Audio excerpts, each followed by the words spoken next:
Kantor ini, gitu loh. Kantor inilah yang kemudian menyetarakan atau mengeluarkan sebuah surat di tahun 2019. Padahal surat itu hanya menyetarakan sebuah surat tahun 2006 yang keluar dari sebuah lembaga pendidikan, yaitu sebenarnya adalah sebuah seperti kursus ya, atau pathway, atau katakanlah bimbingan atau matrikulasi sebelum masuk ke perguruan tinggi. Ini juga aneh. Jelaskan ke saya. Kita debat terbuka, saya jelaskan apa yang saya tahu tentang pendidikan Inggris. Itu kan Bradford Inggris juga ya. Jadi itu dia memakai sistem Inggris. Jadi saya tahu betul. Saya tantang siapa yang berani berdebat dengan saya tentang sistem pendidikan dan kuliah di Inggris. Yang katanya pakar pendidikan luar negeri namanya Bu Inalim ya. Saya tantang besok, kalau Bu Inalim kan ada di Indonesia, datang ke sini segera besok ya. Jangan hanya ngomong idealnya betul ya. Ayo datang. Tapi faktanya Gibran itu tidak begitu. Bukan hanya idealnya, kita butuh faktanya. Ibu Inalim silakan datang ke sini, jangan hanya mengumbar di antara podcast termul itu ya. Besok jam 10 hari Selasa. Sehingga ketika kasus ini mencuat sekarang, semua pejabat tidak ada pakai titel.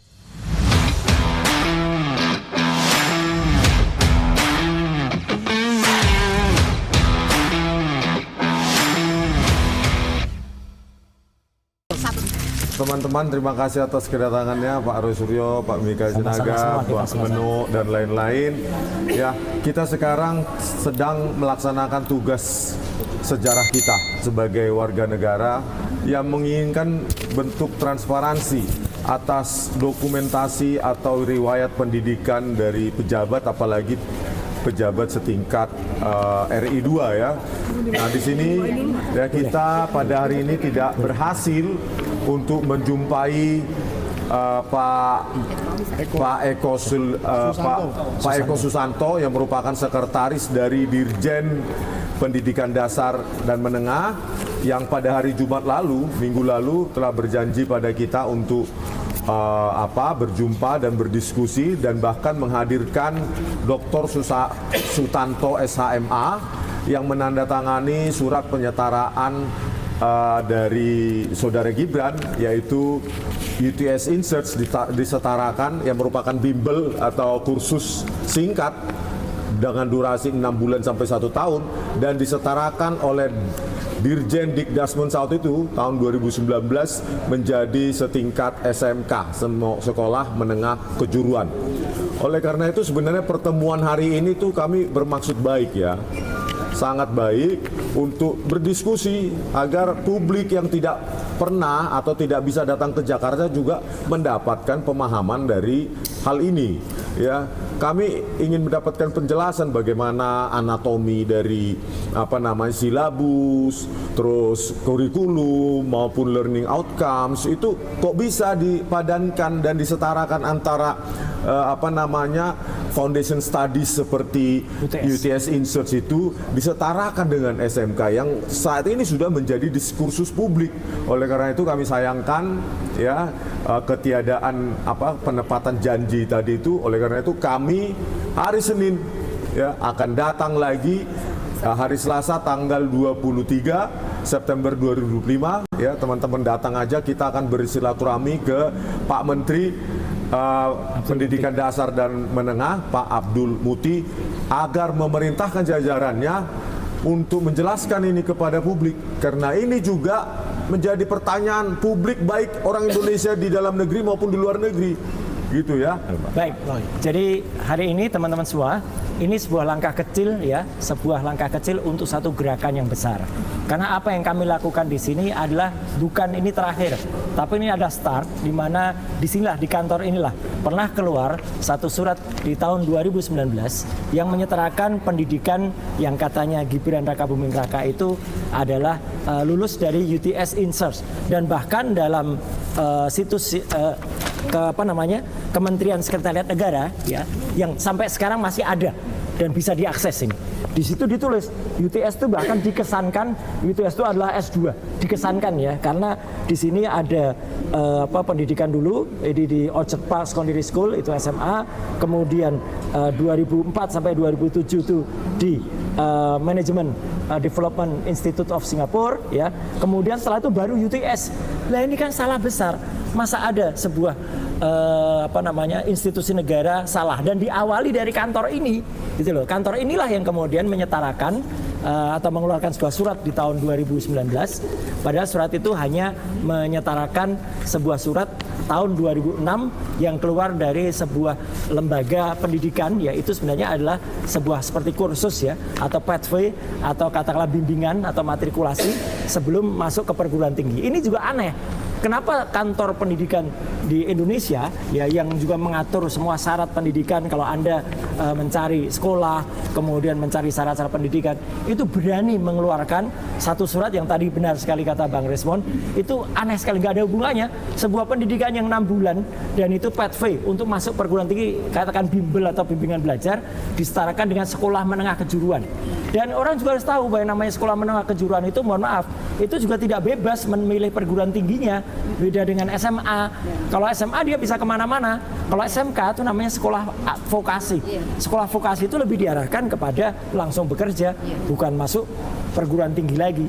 Nah, jadi karena kami sudah ya saya harus mengatakan apa ya, mungkin terlalu kejam, tapi ya memang itulah ditipu oleh orang namanya Pak Eko Sutanto ya, yang pada hari Jumat yang lalu sudah berjanji kepada Pak Michael juga, kemudian Pak Resmond juga, dan saya hari ini datang ternyata malah hanya mengutus humas gitu loh. Kita kemudian tidak mau berhadapan dengan humas karena apa, kasihan dia juga gitu, bukan bidangnya juga. Maka kita langsung meminta kepada otoritas tertinggi di kantor ini, yaitu kepada menterinya ya, yaitu Pak Abdul Muti, untuk kemudian insya Allah beliau mendengar, dan ini akan kita siarkan langsung ya nanti selepas dari sini, agar supaya kalau besok ternyata hari Selasa tanggal 23 September 2025 ternyata ada sesuatu yang lain atau katakanlah kami diterima dengan cara seperti tadi, ya berarti ada sesuatu di Republik ini yang harus kita langkah lagi dengan sesuatu yang lebih tajam lagi. Saya kira tambahan saya cuma itu ya. Terima kasih. Kalau dari saya singkat padat jelas saja. Saya juga salah satu dari banyak ratusan mahasiswa Indonesia yang dulu mengikuti program semacam UTS in Search. Tentunya di kampus saya yang berbeda, saya bukan di UTS, tetapi banyak sekali dari kita yang mengikuti program yang serupa. Dan kita sama-sama tahu program tersebut tidak sampai 3 tahun seperti yang dikatakan oleh Sekretariat Negara tuh. Atau di KPU. Atau di KPU. Program ini kalau dilakukan sampai 3 tahun, dijalani sampai 3 tahun, kalau di kampus saya dulu sih jamin DO. 2 kali tidak naik kelas ya DO. Karena itu adalah program untuk menjembatanin aja. Jadi misalkan kita SMA kelas 3, 1 tahun dijembatanin dengan itu, maka boleh masuk ke kampus tersebut. Dan bagaimanapun cara kita membolak-balik riwayat tersebut, mau dia Singapura dulu baru Sydney, baru Singapura lagi, mau Singapura Sydney, itu nggak ada yang nyambung dengan InSearch. InSearch ini seharusnya setelah dari InSearch dia ke UTS dan mendapat ijazah UTS, makanya dia bisa 3 tahun. Saya dulu juga ikut serupa, dan saya tantang sekarang siapapun yang pernah di UTS, ngakunya ngajar kayak, ngakunya pernah belajar di situ kayak, ayo jelaskan ke saya. Kita debat terbuka, saya jelaskan apa yang saya tahu tentang pendidikan Inggris. Itu kan Bradford Inggris juga ya. Jadi itu dia memakai sistem Inggris. Jadi saya tahu betul. Saya tantang siapa yang berani berdebat dengan saya tentang sistem pendidikan dan kuliah di Inggris. Ayo, datang ke Sentana atau datang kemana saja, tapi terbuka. Bahkan ditonton publik 1000 orang pun gak apa-apa. Datangkan Termulmu 500, saya datangkan Rakyat Waras 500 untuk menonton kita berdebat. Dan yang kedua, saya kecewa sekali dengan Bapak Eko Sutanto, bahwa beliau sudah berjanji pada seorang akademisi dan seorang jurnalis pada hari Jumat lalu, bahwa beliau sudah terang-terangan, di video saya juga ada, terang-terangan menyatakan bahwa ada satu tim yang dulu melaksanakan ini, dan Pak Sutanto yang menandatangani surat itu pun masih ada di sini. Beliau terang-terangan berjanji ke kami bahwa hari Senin jam 1 siang akan mempertemukan kami dengan orang-orang itu. Sebenarnya Pak Eko ini nggak ada hubungannya, hanya mempertemukan, hanya menjembatani lagi. Tapi itu pun dia tidak bisa lakukan dengan integritas. Jadi kalau omongannya tidak bisa dipegang, integritasnya tidak ada, Sudahlah Pak, mungkin Bapak tidak cocok jadi pejabat publik. Menurut saya begitu. Satu tambahnya sedikit lupa. Hari-hari ini beredar yang katanya pakar pendidikan luar negeri namanya Bu Inalim. Ya, saya tantang besok kalau Bu Inalim kan ada di Indonesia, datang ke sini segera besok ya. Jangan hanya ngomong idealnya. Idealnya betul yang Ayo, aku bilang. Tapi faktanya Gibran itu tidak begitu. Bukan hanya idealnya, kita butuh faktanya. Ibu Inalim silakan datang ke sini. Jangan hanya mengumbar di antara podcast termul itu. Ya, besok jam 10 hari Selasa tanggal 23 September. Itu aja. Terima kasih. Oke, ini Baik. dari emak-emak lagi. Dari Mama, Assalamualaikum warahmatullahi wabarakatuh. Sebentar aja, saya pernah cek di Wikipedia bahwa Gibran itu pernah punya titel BSc. Jadi Kalau artinya, BSc mungkin dia masih mengakui BSc-nya. iya artinya gini Bang. Yang aneh dia pernah punya titel juga BCom. Ini Wikipedia juga. Nah itu Titelnya tuh apa gitu loh dia. Iya. Mungkin Jadi detailnya B29 kali. Jadi artinya begini, kok kita memelihara informasi sebegitu rusaknya gitu. Sehingga ketika kasus ini mencuat sekarang semua pejabat tidak ada pakai titel satupun. Karena saya sering bikin surat, biasanya saya mau cari titel tuh di situ. Ya. Waktu itu dapat Gibran BSc, sekarang sudah nggak ada ya. Satu, kedua, setelah kita baca dari yang merah tadi, ternyata kalau kita lihat bahwa itu dua-duanya itu SMA, berarti Gibran itu SMA-nya 5 tahun, betul nggak? Iya. Saya tanya mak, kalau anak kita SMA 5 tahun itu artinya apa? Artinya 2, kalau nggak bermasalah gue ya kan? Kalau nggak ada narkoba aja.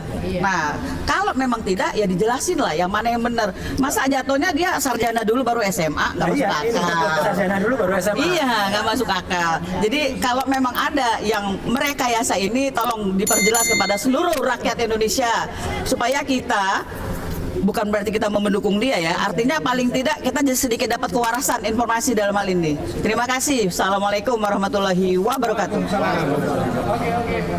Terima kasih. Ya. Sampai jumpa besok. 10 menit nih. Besok jangan lupa ya.